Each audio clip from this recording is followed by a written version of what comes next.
Nous allons nous intéresser dans cette vidéo formation aux différentes formules qui vont vous permettre d'avoir des informations, par exemple comme le nombre de caractères d'une donnée. Donc je vais par exemple ici insérer une première formule dans cette cellule-ci. Donc je sélectionne la cellule, puis j'insère ici mon égal. Donc je vais pour commencer utiliser la formule nombre car pour connaître le nombre de caractères d'une donnée. Donc je commence par saisir la donnée, donc vous voyez comme ceci, il s'agit donc de cette formule, je double-clique ici pour l'insérer. Donc par exemple, je souhaite savoir combien de caractères compose ici donc cette cellule, je sélectionne donc la cellule, ensuite je ferme la parenthèse et j'appuie sur la touche Entrée de mon clavier. Et voyez par exemple, cette cellule contient 15 caractères. Je vais ici remodifier donc la formule en double-cliquant sur la cellule. Je sélectionne ici G13 que je vais supprimer comme ceci. Et je vais maintenant sélectionner par exemple cette cellule-ci. J'appuie ensuite sur la touche Entrée de mon clavier. Et voyez par exemple ici pour le mot centre, il y a 6 caractères.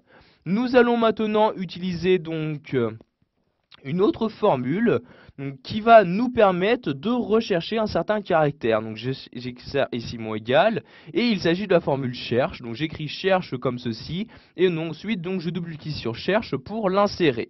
Donc ici je vais insérer donc comme premier argument le texte recherché. Donc quelle lettre je recherche. Donc, par exemple ici, je vais insérer la lettre A comme ceci. Donc A que je dois mettre, pardon, ici je clique sur OK. Je dois bien faire attention à mettre le A entre guillemets comme ceci. Ensuite j'insère un point virgule. Je sélectionne donc dans quelle cellule je recherche ce mot-ci. Donc ici par exemple pour cette cellule-ci. Ensuite, j'insère de nouveau un point virgule. Et ici, comme dernier argument, je précise à Excel à partir de quel caractère je souhaite effectuer ma recherche. Donc ici, par exemple, je commence à partir du premier caractère. Ensuite, je ferme la parenthèse et j'appuie sur la touche Entrée de mon clavier. Et voyez, par exemple, ici, je sais que le A, donc le caractère numéro A, donc apparaît bien en deuxième position. Si je vérifie, donc ce caractère apparaît bien en deuxième position.